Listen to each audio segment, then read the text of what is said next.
Hello, welcome to Papi Approved Movies. My name is Papi. And I'm Natalie. In our podcast, we review and critique my favorite PG-13 movies. Movies that I wasn't allowed to watch until I turned 13. Every other week, Natalie and I will watch a new PG-13 movie. And I'll see if Papi's movies live up to the hype. Which of course they will. Today we're going to be watching Taken.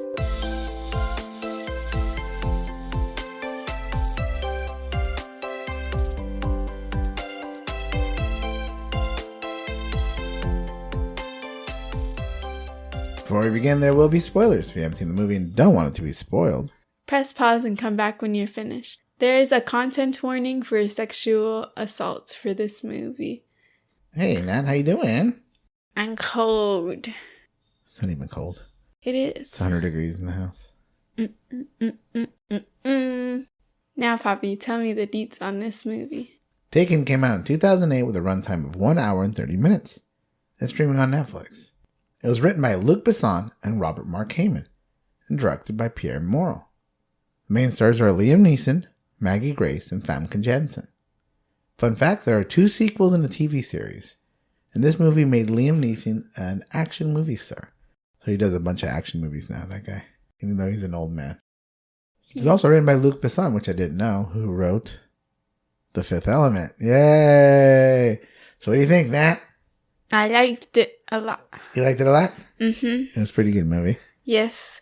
I only thought one thing was unnecessary. Which we'll get to later. Yeah. I just thought like it was happening in the movie. I was like, this is just dumb. Okay. What'd you give it?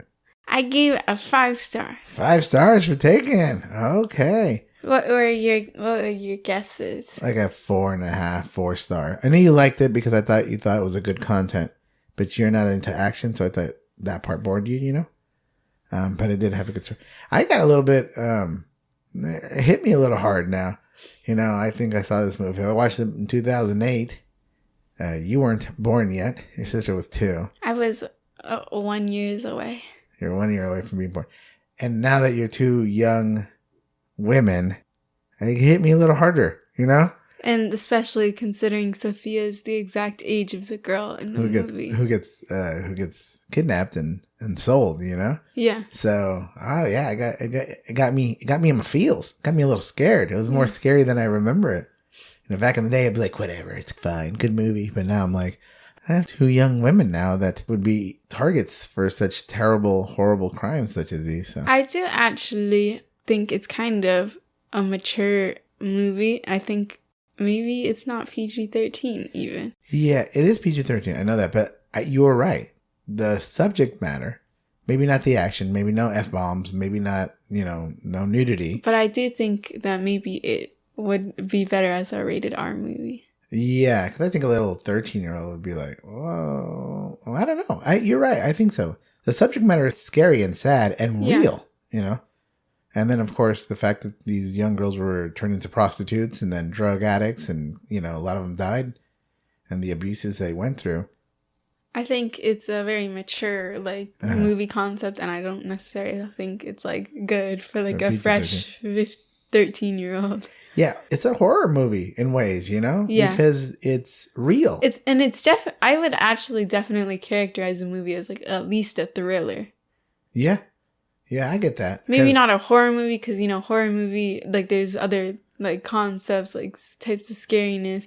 And this is more, realism, Well, that's why I think it's a real, to me, Freddy Krueger. But I do think this is definitely, a thriller movie. Because I think, a Freddy Krueger as much as it is an action movie. All those kind of things are fake. This is, the reality of the world. And this is the sad thing that happens everywhere. Yeah. And so, I don't know. It's kind of scary. All right, why don't we get into the recap? Okay. The movie begins with Brian dreaming about his daughter, Kimmy, when she was little. He wakes up and it's her 17th birthday. He buys Kim a karaoke machine because she wants to be a singer. He goes to a mansion where Lenore, his ex-wife, lives with Kimmy and her new husband, Stuart. Kimmy's happy to see her dad and likes his gift a lot, but is quickly upstaged when she gets a horse from Stuart. You can never, go against a pony, man. Yeah, and she left it on the floor, but she was grateful for it and happy for it, and she's like, thanks, Dad, and then she got a pony and left, right? Yeah. How do you beat that, right? I would leave too. Yeah, you're like, Dad, I love you, but I'm going to go play on my horse. Yeah, I get it. That night, Brian meets up with Sam and their old ex-Special Forces friends. They work in security now. We find out that Brian was in Special Forces most of Kimmy's life. And he regrets not being there for her when she was little, and is retired now and moved near to her to try to make up for lost time. They try to convince him to come and work for one night to watch over Shira, a popular singer, and he agrees. At the concert, Brian is in charge of Shira. He mentions to her that Kimmy wants to be a singer. She says, forget about it. Not a good idea. After Shira performs, she's attacked and Brian flies into action, saving her life. She's thankful and gives Brian her number in order to help Kimmy get started in the biz. You know, I think the scene right here, this whole part didn't make any sense. That's the part I was talking about. Yeah? Yeah, in the beginning when I said, like, oh, there's stuff I would take out.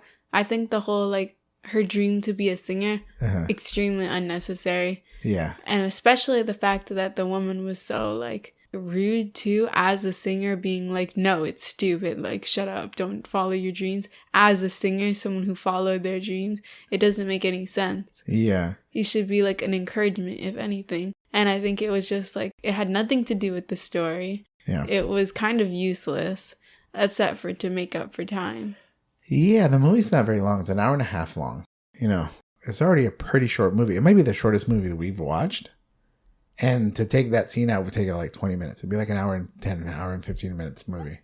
Yeah, but if I made this movie again, I would be fine with that because, like, people's attention spans are getting shorter and shorter anyway, so I don't really think anyone would mind having a shorter movie. It'd be like a TV show, though. It'd be like an episode of TV. I don't know if you can. I mean, you would have to make something else longer. Yeah, I guess so. So it pays off at the end. She ends up meeting Kimmy at the end. And that's how the movie ends, that they end up going to Shira's house. And I thought, what more does Kimmy need? Like, she was going to be sold as a sex slave. And her dad came and killed 1 million people and saved her life. He's the hero. And then he still had to, like, take her to go meet Shira to get her, like, to be happy with him. I think she was happy with him. So it's going to end that way. As opposed to her hugging her dad saying, Dad, thank you. You saved my life. I love you. And then that's how it should end, right? Yeah. But it's like, here you go. I'm hooking you up with a pop star. Yeah, I don't know. The next day, Kimmy goes to lunch with Brian. Kimmy wants to go to Paris with her friend Amanda and needs his permission to leave the country. They would stay with Amanda's older cousins.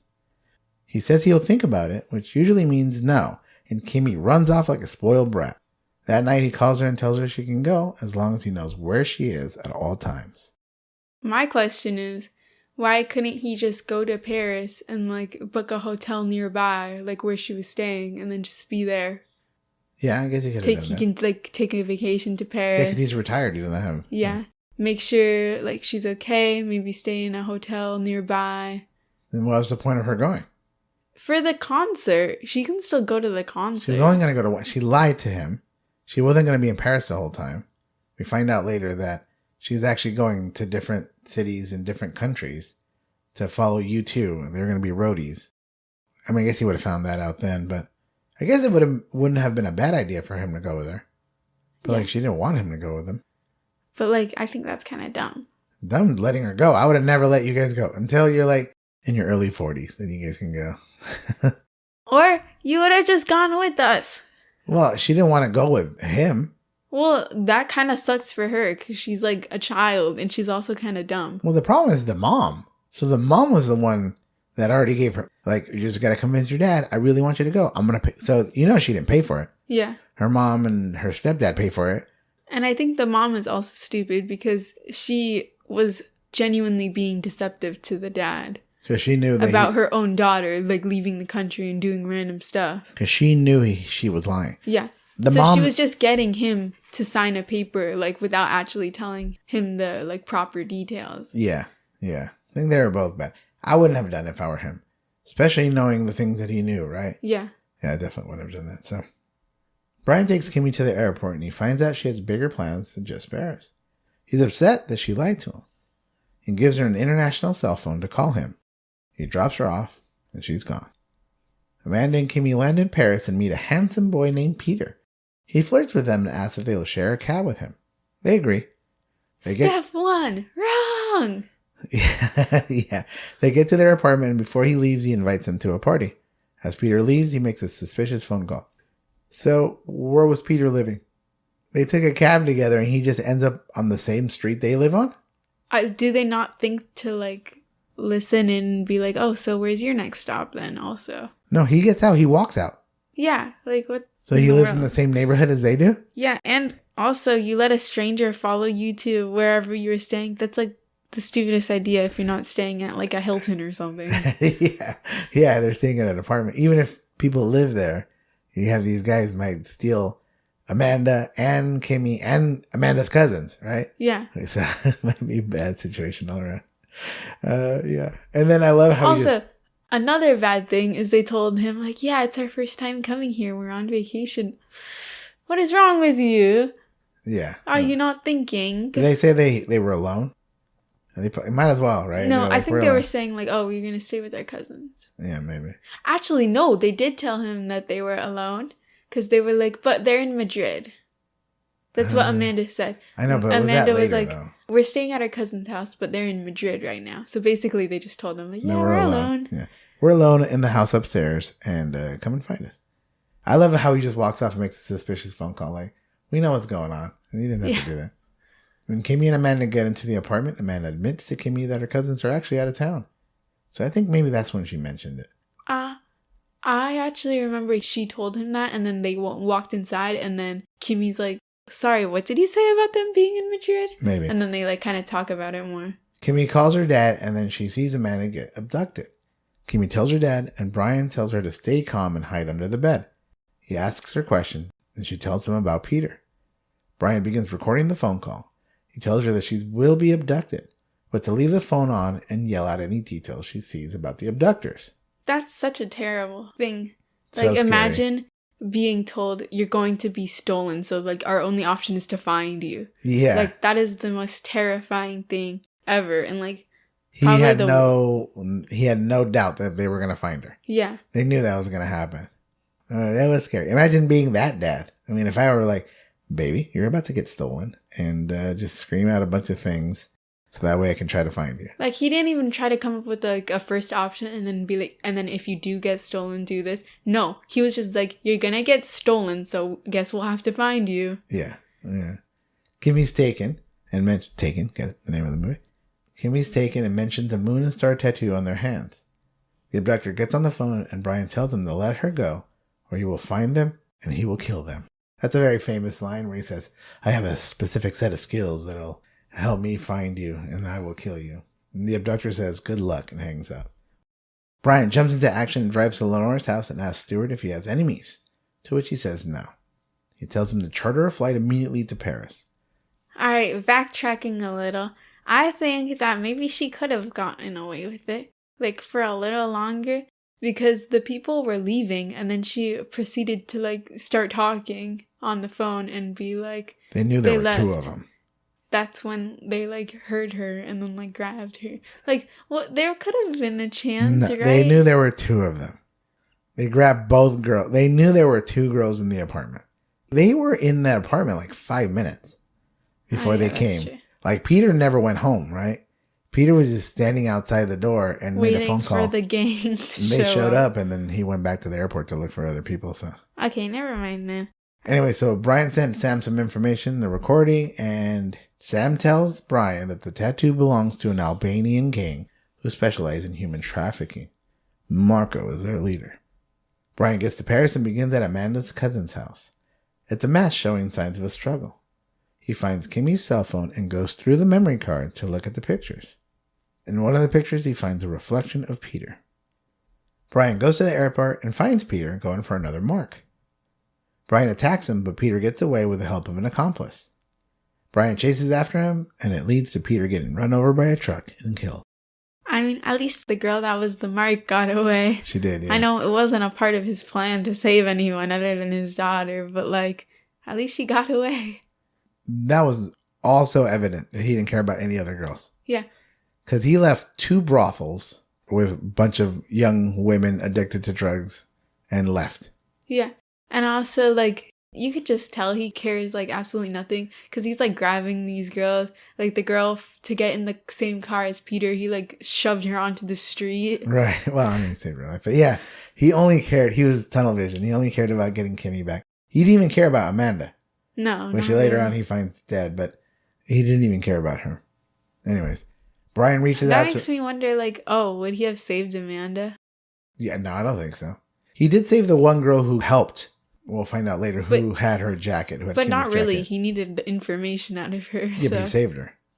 I mean, she saved at the end of it. I mean, but like also he saved the girl in the taxi. He wasn't trying to save anyone. He was just trying to get to his daughter. And some people got saved in the process. And some of their captors were killed. So, I mean, because I don't know if he killed everybody. So at the first brothel, we'll get to it. Brian reached out to an old contact, head of police, Jean-Claude. He asks for help and Jean-Claude points him to a place where some Albanian gang members hang out, but warns him not to make a mess of things. Then he makes a suspicious phone call. They're always making suspicious phone calls right afterwards. I know.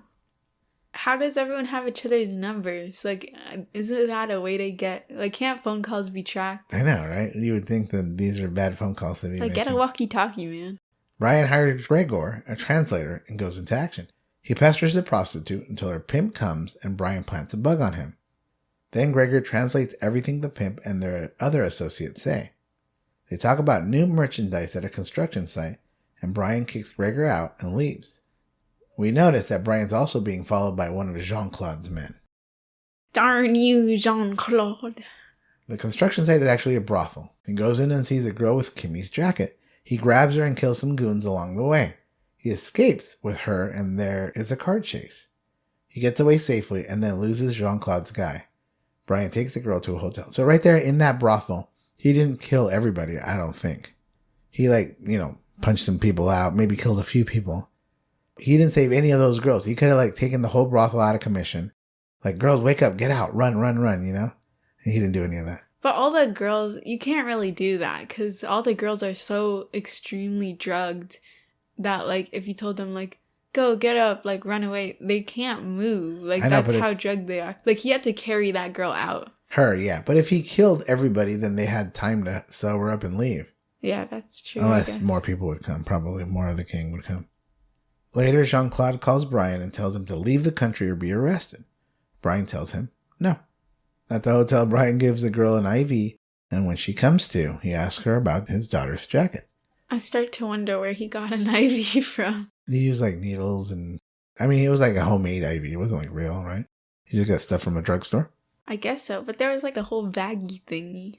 The guy's a pro. Come on, he has a set of skills. I know, but where do you get that from a drugstore? I guess. They have drugstores all over France. We've never been there, so we don't know. So Brian asks her about his daughter's jacket. She said it was a gift, and then tells him about the place with a red door on Rue de Paris. Brian goes there, and it's a headquarters for the Albanian gang. He pretends to be a cop picking up his bribe. Then he hears one of the guys and realizes it's Marco, the abductor. Brian tears the place apart, killing everyone except Marco. Then he tortures him with electricity. Marco gives him a name, Patrice Sinclair, the person in charge of an auction Kimmy will be sold at. And then he takes off. So that whole place is also another brothel. And then that's where he finds Amanda dead and leaves her there.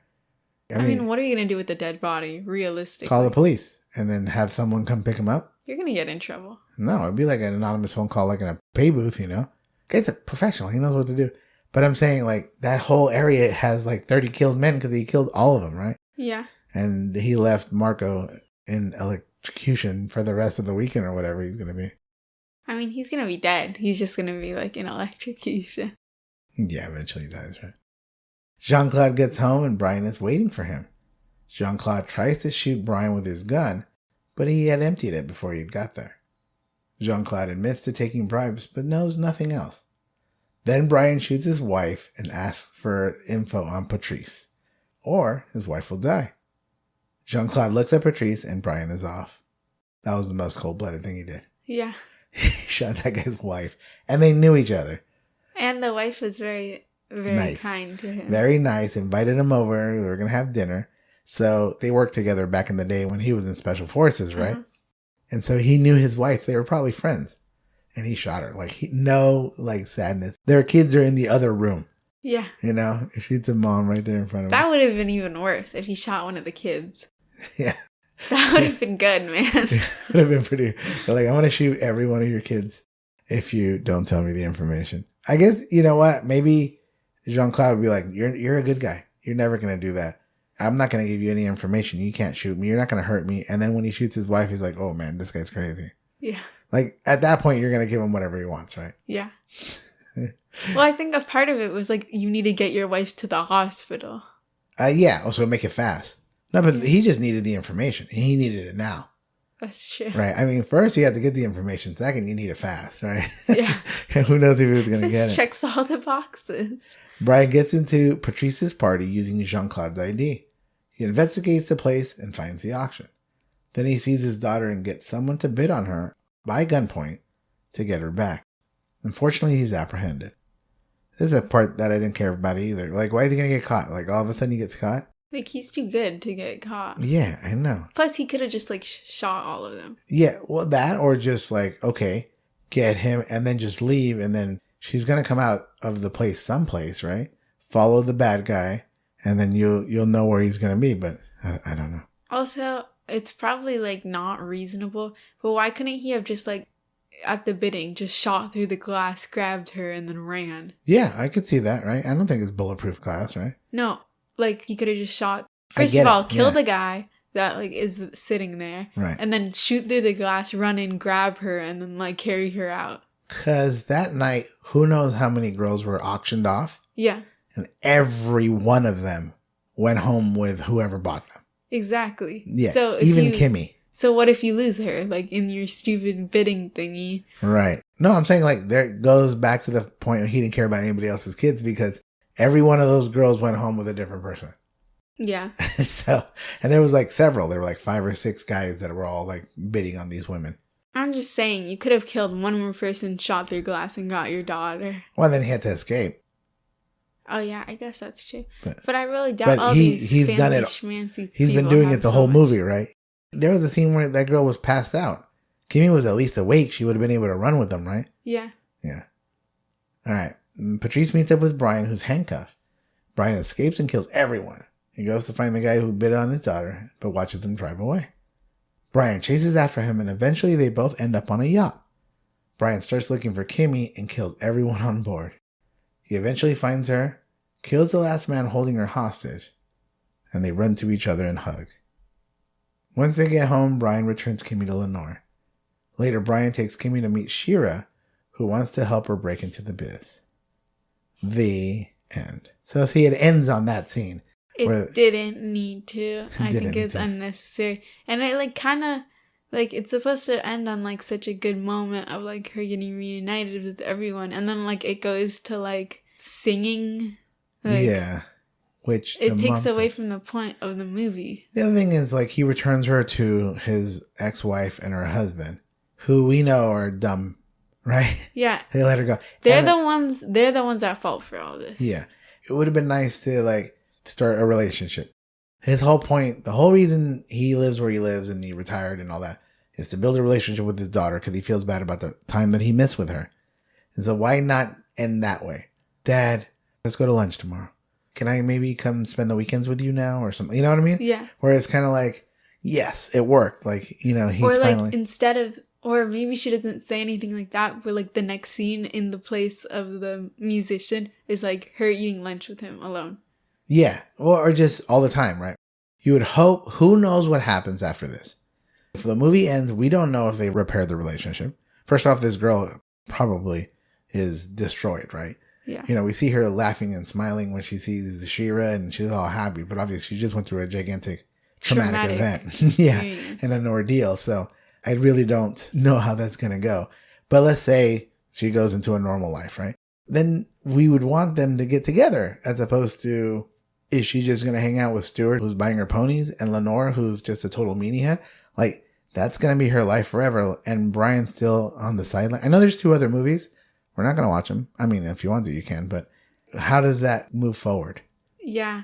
A movie should be able to, like, stand alone. Yeah. Yeah. All right. Anything else before we move forward?